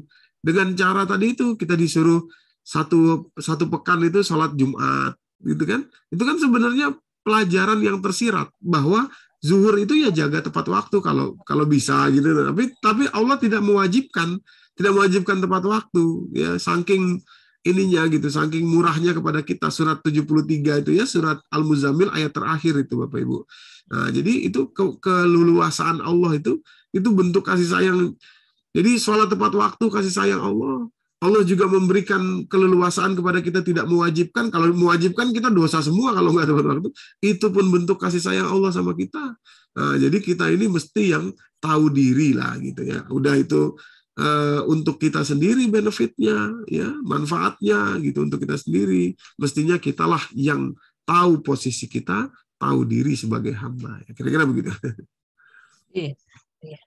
Terima kasih Pak Ustadz. Kemudian pertanyaan berikutnya dari Bapak Rodian menyampaikan, Ustadz tentang wudhu.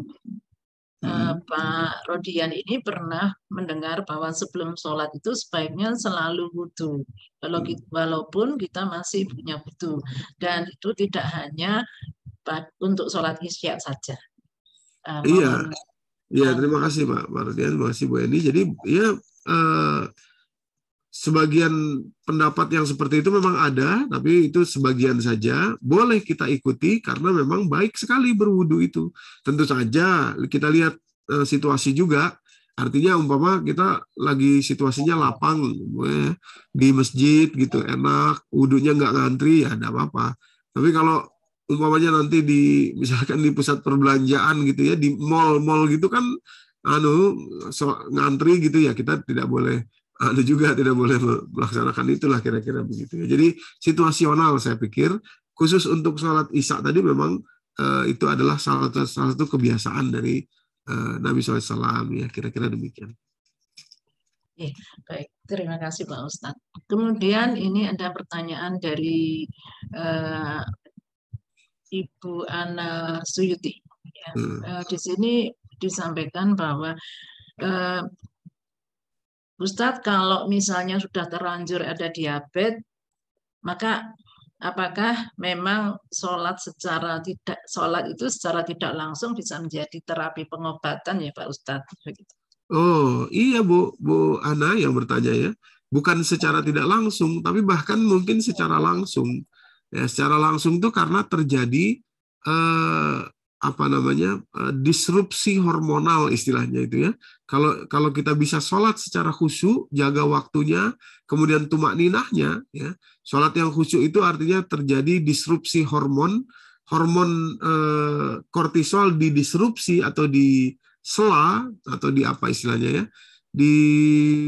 diinterupsi oleh hormon bahagia, hormon kortisol tadi kan menyebabkan stres. Nah, kalau datang hormon kebahagiaan seperti serotonin, juga dopamin, tapi dopamin sebagian kecil saja, serotonin yang paling berpengaruh, apalagi tambahan lagi oksitosin, itu bisa langsung membuat kita itu bahagia dan mengalirkan bagian otak yang lain untuk menekan kortisol tadi. Kan diabetes tadi kan berasal dari chronic stress atau kortisol itu ya. Nah, jadi secara langsung itu bahkan bisa menjadi pengobatan secara langsung.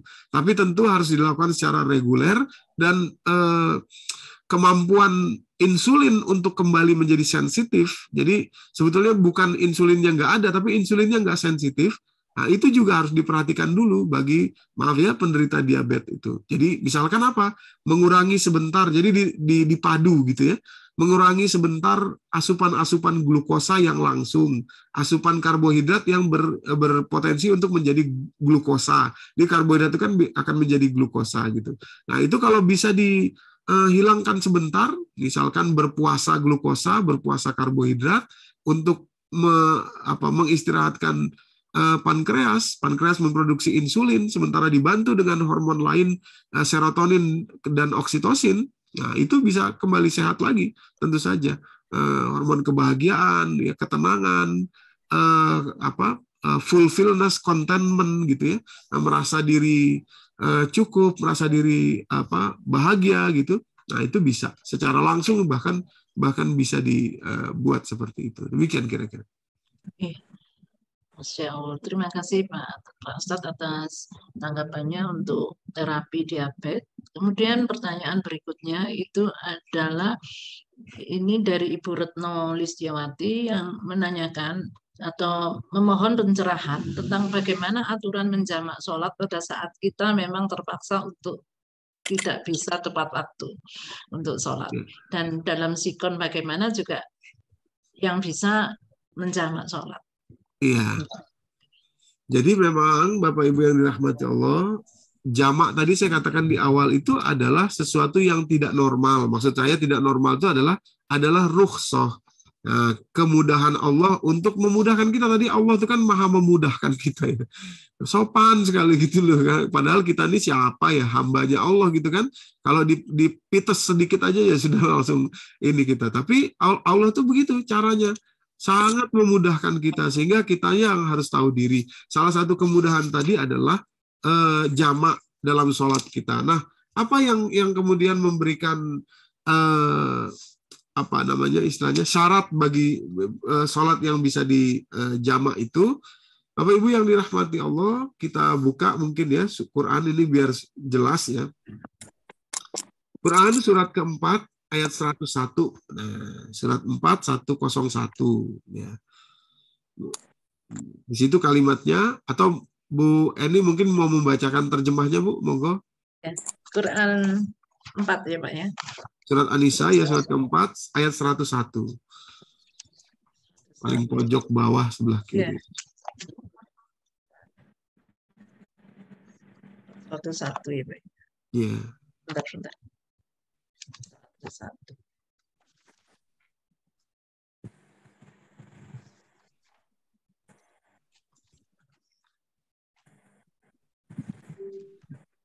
Ya. Bismillahirrahmanirrahim.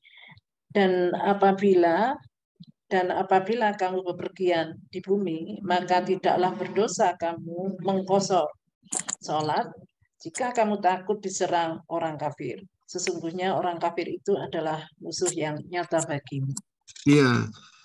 Terima kasih Bu Eni. Jadi dasarnya itu adalah mengkosor ya. Kosor itu sebetulnya mengurangi apa rokaatnya dan juga mengurangi waktunya, artinya dijamak. Nah, itu maksudnya. Nah, kalimat di situ pertama ada wa iza darabtum fil ardi, apabila kalian bepergian di atas muka bumi. Makanya sebagian ulama itu menjelaskan kepada kita umpamanya gini, Ustadz saya mau berangkat ini, apa boleh nanti sholatnya dijamak? Berangkat mana Ibu? Ke Surabaya umpamanya.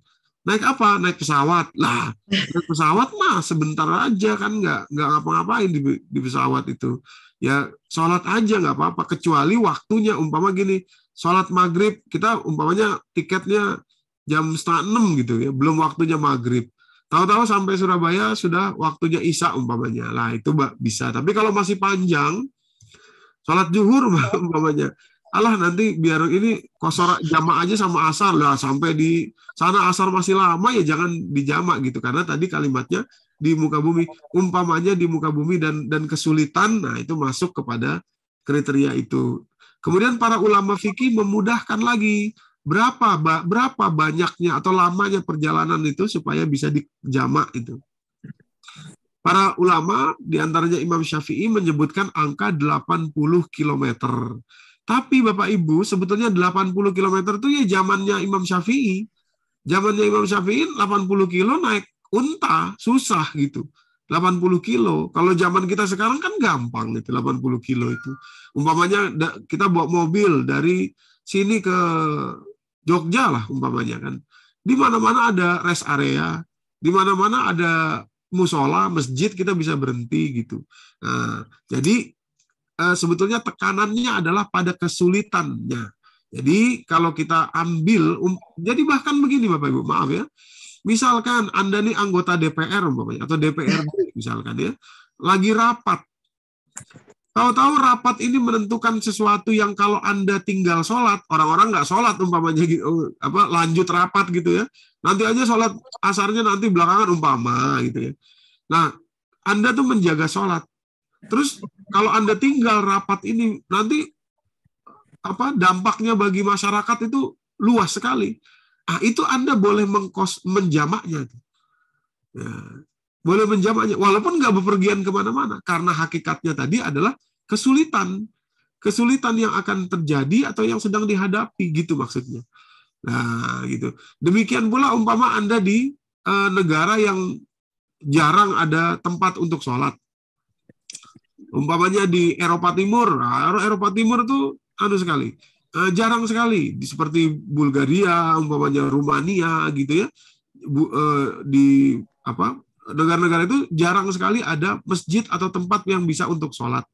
Lah, kalau itu silakan bisa dijamak juga berdasarkan tadi rukhsah bahwa kesulitan untuk kita mencari sholat. Nah, jadi memang dalam jamak sholat ini betul-betul memang adalah kemudahan Allah, akan tetapi di dalamnya juga ada kebutuhan kita. Nah, itu maksud saya ya, kebutuhan kita. Kalau memang masih bisa kita lakukan, tentu lebih baiklah kita lakukan. Karena tadi benefitnya untuk kita ya.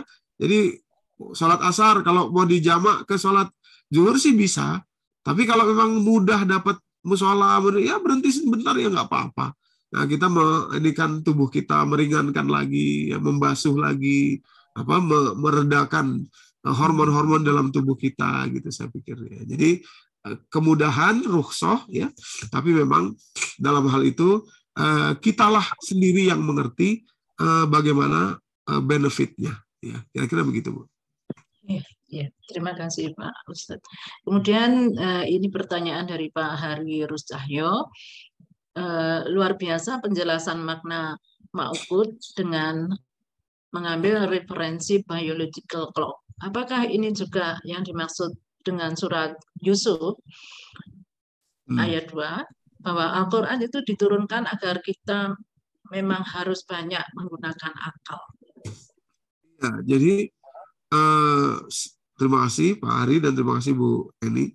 Jadi akal kita ini memang kita gunakan untuk bisa mengakses gitu ya. Nah, tapi yang menarik adalah ternyata akal itu bukanlah pikiran. Akal itu tempatnya bukan hanya di pikiran maksud saya. Tapi ada satu lagi, yaitu apa? Jantung. Ya Bapak Ibu. Jadi jantung itu berakal dia. Memiliki akal. Mana dalilnya? Quran surat ke-22, ya, surat Al-Hajj, ya. Surat 22, surat Al-Hajj, ayat ke-14, sebentar, 14 atau berapa? Sebentar, saya lupa nomor ayatnya. Surat 22. Jadi akal itu bukan hanya di pikiran, bukan hanya di otak ya, Bapak Ibu, dan kepada Pak Hari yang bertanya. Jadi surat 22, surat Al-Hajj, ayat 46. Surat 22, ayat 46. Mau dibacakan lagi, monggo Bu Eni. 22 ayat berapa Bapak? Ayat 46. Iya, 46 betul. 46. Ya, pojok paling kanan. 46. Ya.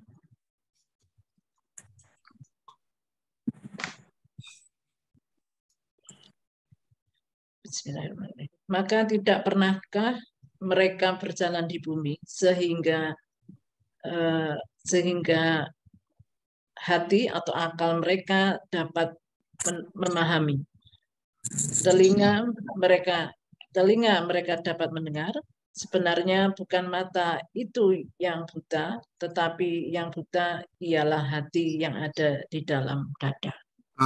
Terima kasih Bu. Nah, sekarang kita perhatikan kalimat bahasa Arabnya. Afalam yasiru fil ardi fatakuna lahum qulubun yaqiluna biha. Apa mereka tidak berjalan di atas muka bumi sehingga menjadikan, berjalan itu maksudnya memperhatikan, melihat, seperti yang kita lakukan sekarang nih, berjalan di atas muka bumi juga. Tadi mengambil penelitian yang membuat seseorang dapat hadiah Nobel tadi ya 2017 gitu. Afalam yasiru fil ardi, menjelajah pemikiran, menjelajah cara berpikir, cara pemahaman, supaya hati mereka bisa berpikir, berakal maksudnya. Afalam yasiru fil ardi fatakuna lahum qulubun, qulub itu diambil dari kata qalbun, qulubun yaqiluna biha, yang dengan hati itu dia berpikir. Nah, jadi berakal maksudnya. Nah, jadi akal tadi bukan sekedar pikiran, akan tetapi dia adalah sesuatu yang sudah masuk bahkan ke dalam jantung atau ke dalam kolbu jantung. Kolbu itu jantung ya. Nah, maka itu pada kalimat berikutnya yang buta tadi bukan mata absar, walakin ta'mal qulubul lati fis sudur, tapi yang buta adalah hati yang ada di dalam dada. Maksudnya jantung, Bapak Ibu. Jadi jantung itu berpikir juga gitu ya, berakal gitu. Nah, itu tadi penjelasan sedikit tentang bagaimana akal ya, kata-kata akal tadi itu. Jadi pikiran atau hasil berpikir itu dimasukkan. Nah, akal itu ada di dalam jantung atau kolbu. Nanti matching dia dengan itu. Nah, makanya kalau orang punya ilmu tapi tidak berakal, gitu ya, dia nggak akan ketemu tadi. Seperti ulul albab tadi yang ditanyakan Pak Amor tadi, nggak akan ketemu. Jadi orangnya pointer gitu, ngerti ini ngerti itu, tapi nggak tahu bahwa itu semua adalah berasal dari Allah, tidak mau tunduk, itu karena tidak berakal. Jadi akal, rupanya dalam terminologi Quran, akal dan pikiran itu beda. Nah, demikian kira-kira. Ya. Terima kasih Pak Ustadz. Nah, berikutnya adalah pertanyaan dari Ibu Sri Nurhayati. Beliau bertanya begini,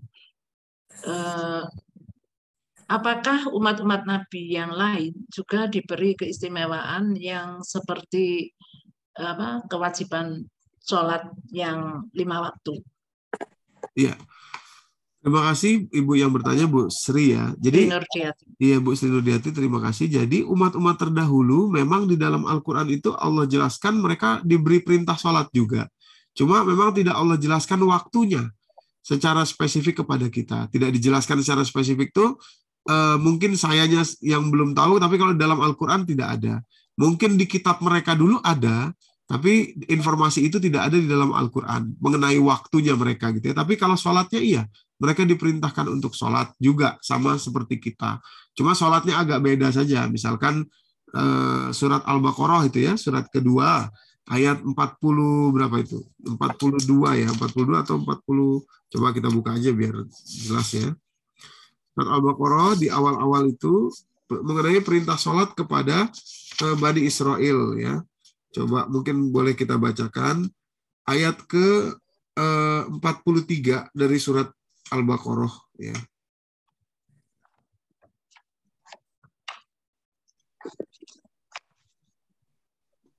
Surat Al-Baqarah ayat 43. Ya, 43. Monggo Bu. Cekkan. Ya.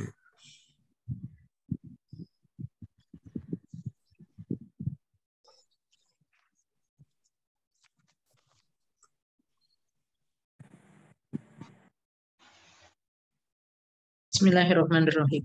Dan laksanakanlah sholat, tunaikanlah zakat, dan rukuklah bersama-sama orang yang rukuk. Nah, ya, jadi ini perintahnya kepada Bani Israel nih. Ayat 40-nya itu, ya Bani Israel, azkuru ni'mati allati an'amtu 'alaikum wa aufu bi'ahdi ufi bi'ahdikum wa iyaya farhabun. Wahai Bani Israel. Nah, itu semua tentang Bani Israel sampai di ayat 43 tadi, wa aqimis shalah wa atuz zakah warka'u ma'ar raki'in. Sebagian mengatakan bahwa tata cara sholat atau gerakan sholatnya orang Bani Israel itu banyak rukuknya daripada berdirinya. Jadi bahkan dia mengatakan berdiri dulu, kemudian sujud, baru ruku. Nah, gitu. Ada lagi yang mengatakan rukuknya lebih banyak. Maka itu kalimatnya sering digunakan warka'u ma'ar raki'in, dan rukuklah bersama orang-orang yang ruku. Nah, demikian kira-kira. Jadi mengenai informasi waktunya tidak ada dalam Al-Quran dan mungkin saya yang tidak tahu. Demikian kira-kira. Ya, terima kasih. Nah, ini di sini merupakan pernyataan terima kasih dari Bu Indrarti Sukoco yang menyampaikan bahwa kajian hari ini telah menghubungkan tentang metabolisme hormon dengan metabolisme metabolisme hormon exercise dalam tubuh atlet yang menjalani program latihan fisik berat sepanjang waktu dalam karirnya untuk mencapai high performance-nya. Syukron Pak Ustadz yang telah menggali kaitan hormonal metabolisme ini dengan syariat sholat. Alhamdulillah. Itu dari Ibu Indrarti Sukoco. Iya. Baiklah teman-teman, ini banyak ucapan terima kasih kepada Pak Ustadz yang sudah memberikan pencerahan dan tambahan ilmu yang sangat bermanfaat bagi kita. Selain ada di kolom chat, apakah masih diizinkan untuk masih mungkin 2 pertanyaan, misalnya yang langsung, misalnya, atau kalau sudah tidak ada, cukup Mbak ini. Inggih, atau dengan Pak Hendri. Baiklah, terima kasih kajian pada hari ini kepada Ustadz Doni khususnya. Terima kasih sekali pencerahannya dan telah menyempatkan waktu untuk kami kajian ini. Semoga di masa yang akan datang kita masih diizinkan untuk bertemu kembali. Terima kasih. Alhamdulillah. Assalamualaikum warahmatullahi wabarakatuh. Waalaikumsalam warahmatullahi wabarakatuh. Mohon untuk Pak Ustadz Tony bisa menutup doa untuk kita semua. Baik, terima kasih Bapak Ibu. Ya, mari sama-sama kita berdoa. Astagfirullahaladzim, astagfirullahaladzim. Auzubillahiminasyaitonirrajim. Bismillahirrahmanirrahim. Alhamdulillahirabbil alamin. Hamdan syakirin, hamdan na'imin, hamdan yu'afi ni'mahu wa yukafi'u mazidah. Ya Rabbana lakal hamdu wa lakal syukru kama yanbaghi li jalali wajhikal karim wa li 'azimi sultanik. Allahumma arhamna bil Qur'an waj'alhu lana imaman wa nuran wa huda wa rahmah. Allahumma zakkirna minhu ma nasina wa 'allimna minhu ma jahilna warzuqna tilawatahu ana al-laili wa atrafan nahar. Allahumma taqabbal minna salatana wa siyamana wa qiyamana wa ruku'ana wa sujudana wa takhashu'ana wa tamim taksirana ya arhamar rahimin. Rabbana ighfir lana dzunubana wa dzunuba wali walidina warhamhum kama rabbawna shighara. Rabbana atina fid dunya hasanah wa fil akhirati hasanah wa qina azaban nar. Bifadlika subhana rabbika rabbil izzati amma yasifun wa salamun alal mursalin walhamdulillahi rabbil alamin. Subhanaka Allahumma bihamdika asyhadu an la ilaha illa anta astaghfiruka wa atubu ilaik. Billahi taufiq wal hidayah. Assalamualaikum warahmatullahi wabarakatuh. Waalaikumsalam warahmatullahi wabarakatuh. Waalaikumsalam warahmatullahi wabarakatuh. Terima kasih Ustadz. Mohon Masih. maaf bila ada kekurangan dari forum ini dan saya pribadi mengucapkan mohon maaf kepada Ustadz dan teman-teman.